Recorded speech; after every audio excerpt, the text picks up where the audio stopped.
wà ní ìpínlẹ̀ Ògùn tá a bá sọ nípa ọ̀kan pàtàkì nínú ọba àlàyé tí wọ́n làmìlaka tí wọ́n lórúkọ dáadáa tí àwọn èèyàn mọ̀ wọ́n káàkiri àwọn náà ni aláìlúwà ọba Abdulsemiu Adewale Ogunjobi Arolagbade kìíní ti ìlú Orile-Ifo.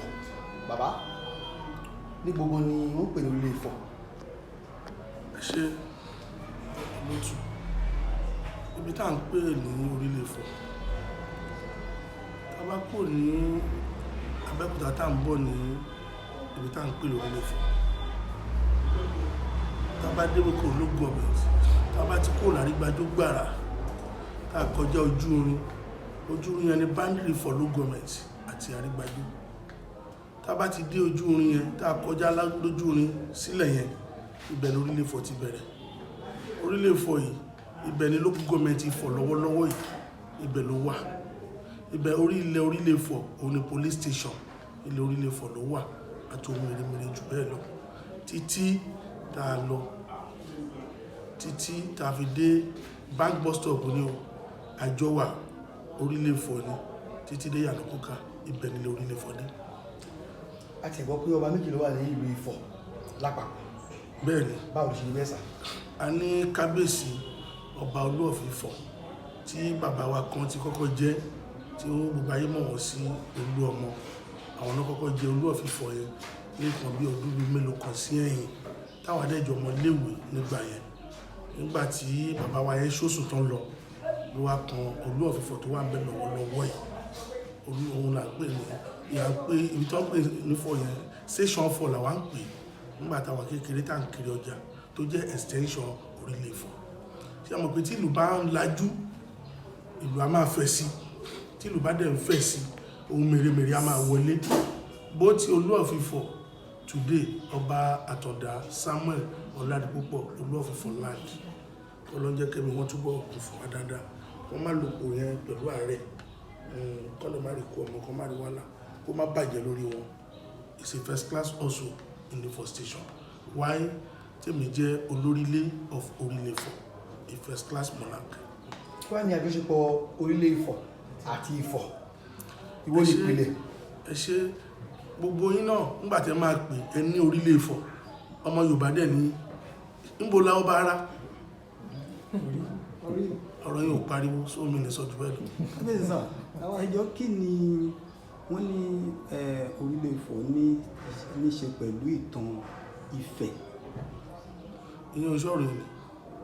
Ẹni rè fẹ́ ṣáàtẹ̀ sọ pé tí ibi tó jẹ́ orírun yín gan báwọn Yorùbá sọ Ọ̀yọ́ wà nífẹ̀ ibo orírun yín gan kẹ́ tó dé ibi tẹ́ wà lẹ́nìí. Gbogbo ọmọ káàárọ̀ oòjíire téèyàn bá wá láti Ilé-Ifẹ̀ á wá láti Ọ̀yọ́ empire inú gbọ̀ntà ìtọ̀ta gbọ́lẹ̀nà bàbá wa Ilé-Ifẹ̀ làwa ti wá. Kábíyèsí a ti tú ọba mélòó tó ti jẹ ṣáájú ń sà? Èmi ni ọba ẹlẹ́ẹ̀kejì bàbá wa tó wàjà lánàá ọba Samuel Tìlúṣó olórí of Orile-Ifo tí wọ́n lọ ní 2014 èmi jẹ́ òjíṣẹ́ ìjọba iṣẹ́ ọlọ́pàá ni mo ń ṣe lẹ́kọ̀ọ́ ó tó di pé orí fi mí jọba ní 2016 lẹ́yìn ikú bàbá wa Tìlúṣó. Ní báyìí ti lo ọdún 6 lórí. Mo wà ní oṣù tó kọjá ló pé ọdún 6 lórí àpèrè ọjọ́ tí mo bí ìbejì ọkùnrin méjì ìjọ náà ni wọ́n sọ mí dọba. Allah kò rí sà. Paramount la wà ní Abẹ́òkúta bàbá wa ọba Adédọ̀tun Àrẹ̀mú-Gbádébọ̀ Aláké and Paramount of Igbaland. The president of Egba Traditional Council, that is our paramount land. We have only 4 paramount land in Ogun State. We have Awujale as a paramount of Ijebuland. We have Akarigbo as a paramount of Remo. We have Aláké of Igbaland as a paramount of Igbaland. We have Olu-Ilaru as a paramount of Iyewa. Kábíyèsí o, àríṣẹ́ àríkà yẹn àgbẹ̀ náà sọ pé àríkà náà ń bàbá ìrègùn tó ti pé ọdún 6 tẹ̀tì wà lórí àlẹ́fà bàbá ńlá yín. Àwọn ìdàgbàsókè àjò ìlọsíwájú wọlé tọ́ka sí pé ẹ ti mú báyìí lò.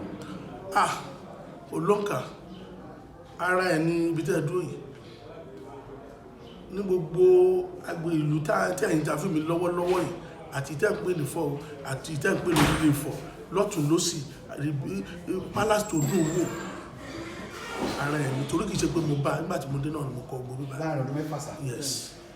So ìlú yìí Central Mosque tí bàbá tèmi tó ní lọ́gọ́rùn ọdún kó tó kú tí wọ́n jogún tó kírun títí òun náà ni mo bá lẹ́nu ìgbà tí mo báyìí mo ti produce ilẹ̀ tá a ti ń kọ́ big Central Mosque tó beautify tó dùn rí nínú ìlú iná ni ìlú iná dẹ̀ ni wọ́n ti ń produce iléeṣẹ́ kan ṣo tá a ṣe ní bó tó Orile-Ifo ànífọ̀ iléeṣẹ́ gidi táwọn ọmọ ìlú ń ṣiṣẹ́ orí ilẹ̀ bàbá mi ló wà nínú ìlú Orile-Ifo iná tí à ń pè ní Ṣubísàn bèbí okú ní ibi báyìí. So ohun tí mo ti mú wọlé ti pọ̀ gan, mo ti mọ́là ju wọlé. Those days abúlé náà pé bí ọ̀tí inú mi dùn pé ẹ̀yin náà ẹ̀ kojú sápò ẹ̀ mójú wọ̀lú yìí nígbà tẹ́ rí ọ̀tẹ̀ ló ń jẹ́ kó máa pè lábúlé àti pé abúlé ló ń dìlù kò sílẹ̀ káàró jíire tó máa jẹ́ lọ káàró jíire tí ìṣepẹ́ ẹgbẹ́jọdá àbífẹ́ ló dùn àbókè odò tí ò ní lábúlé. Tá a bá dé Mùṣín lé ní abúlé wà ńbẹ̀, tá a bá dá Gégé lé ní abúlé wà ńbẹ̀, abúlé ló ń dìlù o. Wọn bá pè lábúlé Ifọ̀ mo faramọ́ torí abúlé ló ń dìlù, wọn bá dẹ̀ pè l'Orile-Ifo mo faramọ́. So abúlé tí ìlú kan ò bá wà ní ìlú wàṣẹ wọn lè pè lábúlé. So bó jẹ́ nìyẹn lè kárò jùlọ. Tá bá wo láàrin àwọn ọ̀dọ́ lè ní àmọ́ pé ẹ̀yin náà Ọlọ́run kára pé kẹ́ fi ọ̀dọ́ jẹ́ kọ́lọ́ba kó wá jẹ́ kẹ́ fi agbó ara lò dáadáa. Kí ni àjọṣepọ̀ yẹn àtọ̀dọ́ bá lè ṣe mú wọn wá sí? Mo dúpẹ́ lọ́dọ̀ Ọlọ́run nítorí mi náà tí mo ń sọ̀rọ̀ lẹ́ni ọ̀dọ́ ni mí. Ṣùgbọ́n mo dúpẹ́ pé mo ráàánú gbà.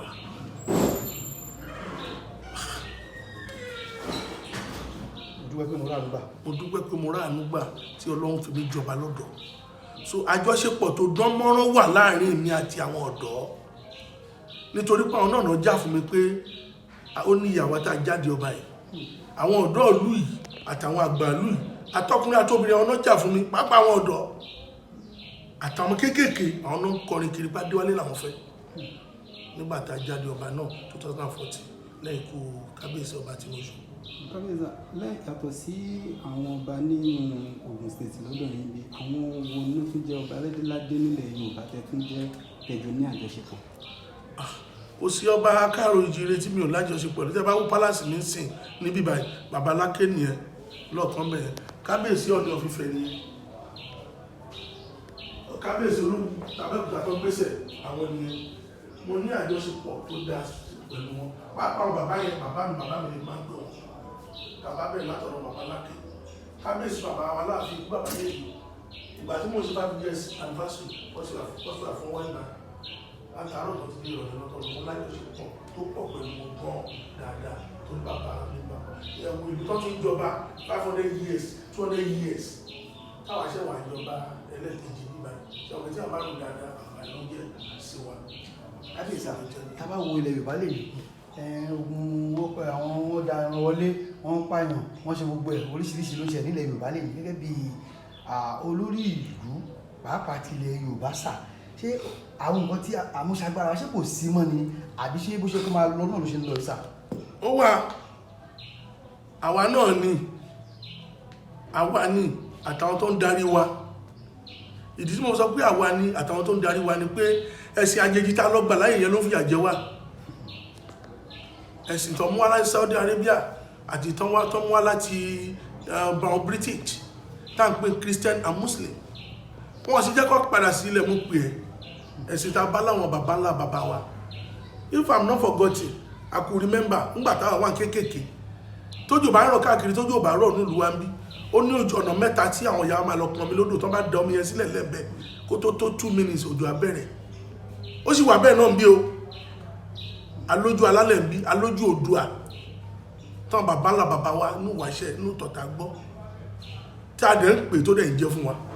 So kàn jẹ́ ká padà sí ìṣẹ̀ṣe la gbà tá a bá ṣẹ̀ṣẹ̀ tí ara bá tu àwọn ancestors wa àwọn onílẹ̀ wọn á wúre fún wa àní rí wàhálà ìdààmú mọ́ kọ́ dẹ̀ bá kó pọ́fàtì ìlú kò sẹ́ni tó lè jí láàárọ̀ kó jẹ kó mu kó ní bọ́ọ̀lù ń fẹ́ gbé kó ń fẹ́ lọ́ máa jíyàn gbé ńgbà tára ò bá dẹ̀yàn ní brain ní èṣù máa gbé ọpọlọ wá ẹni tí yà ń já rorokuro ṣùgbọ́n tí wọ́n bá kàwé tó bá ríṣẹ́ tó gbọ́ bùkátà lórí ọmọ tó gbọ́ lórí aya tó bá ní kó wá fò á lóun ò lè fò tó lóun ò lè dá lẹ́sẹ̀ tó lóun gbádùn ìnira ló ń jẹ́ kí ọ̀lọ́ gbé bọ̀ kò sẹ́ni lè máa gbádùn kó máa jẹun tóhùn lásìkò tóhùn kó lóun fẹ́ ṣe terrorist tàbí òun fẹ́ lọ rọ́ọ̀bù ìnira ni kọ́lọ́n kó jọ kó bá dá sọ̀rọ̀ ìlú wa especially káàró jìrì àti gbogbo Nàìjíríà lápapọ̀. kábíyèsí wọn ní aláṣẹ ìkejì òrìṣà lónìí ohun àbùkù gbáà ni kí ajínigbé ó wọlé lọ jí kábíyèsí láàfin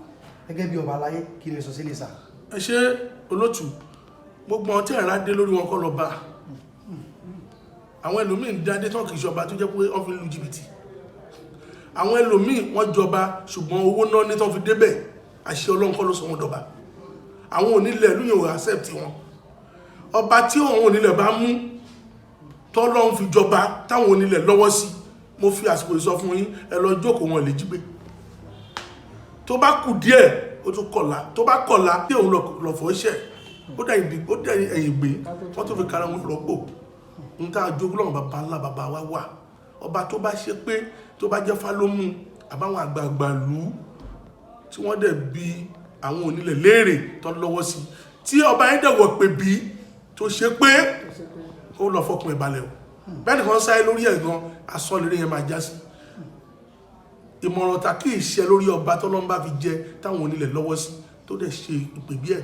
tó pé ìmọ̀ràn ta kí ìjọ lórí wọn ṣùgbọ́n ẹ wá pàdé mi ní governor's office ẹ wá pàdé mi lẹ́gbẹ̀ẹ́ títì ká gbadé lé yín lórí ká mọ́ pàṣẹ fún yín wá jí wọn gbé wọn tó ráwọn onílẹ̀ ìlú ẹ̀kọ́ ló pè wọn ọba pàjáwìrì kábíyèsí èmi jẹ́ bí ẹnìkan èmi ò rò kan pé mo lè jọba mo mọ̀ pé ìran mi lẹ́tọ̀ọ́ láti dádé ìlú yìí ṣùgbọ́n ọ̀nà méjì ilé ta ti bí mi ó ní nọ́mbà tí ìyá mi wà gẹ́gẹ́ bí ìyàwó ó dẹ̀ ní nọ́mbà tí mi náà wà gẹ́gẹ́ bí ọmọ ṣùgbọ́n torí pé kádàrà àti kọ́lá tọ̀run mo dẹ̀ dúpẹ́ pé àwọn onílẹ̀ lọ́wọ́ sí tẹ́yìn náà bá wojọ́ nìyẹn 6 months ni 6 years ni ṣùgbọ́n mo dúpẹ́ lọ́dọ̀ Ọlọ́run lẹ́nìí tó bá jẹ́ popularity ó wà tó bá jẹ́ achievement Ọlọ́run ṣe tó bá jẹ́ kìlù túbà kó túṣẹ́ mo tún dúpẹ́ lọ́wọ́ àwọn onílẹ̀ gbogbo ẹ̀ lọ́lọ́run fún wa ṣe. gẹ́gẹ́ bẹ́ẹ̀ jẹ́ agbèfọ́ba tẹ́lẹ̀ kí ni ìbáṣepọ̀ tẹ́tún pẹ̀lú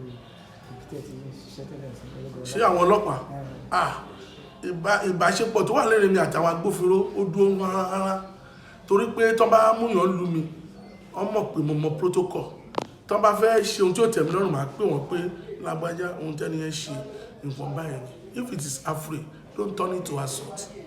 If it is assault, don't turn it to assault occasionally harm.